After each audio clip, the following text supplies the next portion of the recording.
อนนี้เราอยู่ที่ไหนคะ อยู่ที่ยาลอ ระยองว่าอย่าเพิ่งกินทั้งเปลือกตอนนี้เราอยู่ที่ระยองนะคะ แล้ววันนี้เราก็มาบ้านยายค่ะบ้านยาย แล้วเรา บ้านยายเล็กนะคะ โอเค แล้วเราก็ได้สั่งกุ้งเผาจากน้าตาลนะ มาดูกุ้งเผาน่ากินมาก หอมไหมคะ มันติดค ห อ อมไหมคะ ถ้าเก็บนะ หอมแล้วก็มีกุ้งเผามาด้วยเนี่ยปูนึ่ง เดี๋ยวเราจะมาแกะปูให้ดูนะ ปิ่นโตต้องรอก่อนเด็กๆมาแม่แกะให้ยายแกะให้นะปิ่นโตใครดูปิ่นโตใครดูหรือแม่แกะให้เอายาย เนี่ย นี่ที่แม่ อ้วนมันไม่ยอมให้แกะมันจะกินทั้งเปลือกเนี่ย นี่นะใครดูนะอุ้ยดูดิไข่เยอะมาก อ้วนจะกินอะไรกินปูหรือกินกุ้ง นี่ปิ่นโตนี่จิ้ม ฮะ ลอง เอา ชิม ปูไหมคะ แล้วก็บอก เอาไหน ว่าอร่อยแค่ไหน เอา อร่อยมากอ้วนอร่อยไหมอ้วนทำมือซิเยี่ยมทำไง อร่อยไหมคะอร่อยไหมคะไหนที่ตมองกล้องดิ เยี่ยมให้พ่อดูดิอร่อยไหมรสชาติดีมาก อร่อยไหมคะอร่อยไหมคะเยี่ยม ปูมันตายแล้ว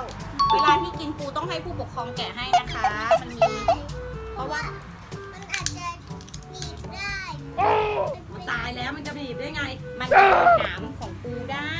จะโดนหนังของปูได้ อ เขา ร่อย เรียกหนามไหมที่รักเขาเรียกว่า อร่อยมากค่ะ ไม่รู้อะ อร่อยมากค่ะบอกดิเอาเราตั้งบอกสิอร่อยมากค่ะอร่อยมากค่ะ ให้ผู้ใหญ่บอกให้นะคะ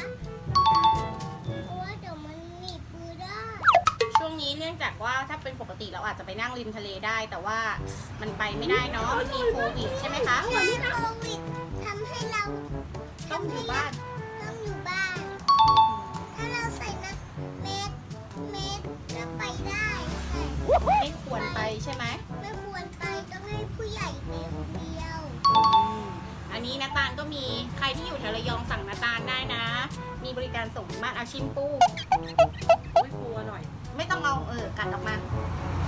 รสชาติเป็นไง ปูอร่อย น้าตาลไข่กุ้ง นาตาลไข่กุ้ง เมื่อกี้กินกุ้งไปแล้วไง ปูเดี๋ยวขึ้นร้านให้นะคะ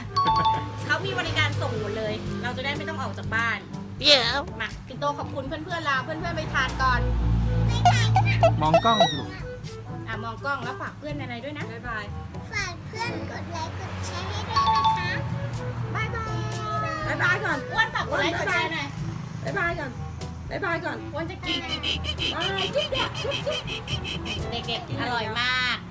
ทุกคนอยู่บ้านนะคะ หยุดเชื้อเพื่อชาตินะคะ บ๊ายบาย บ๊ายบายบ๊ายบาย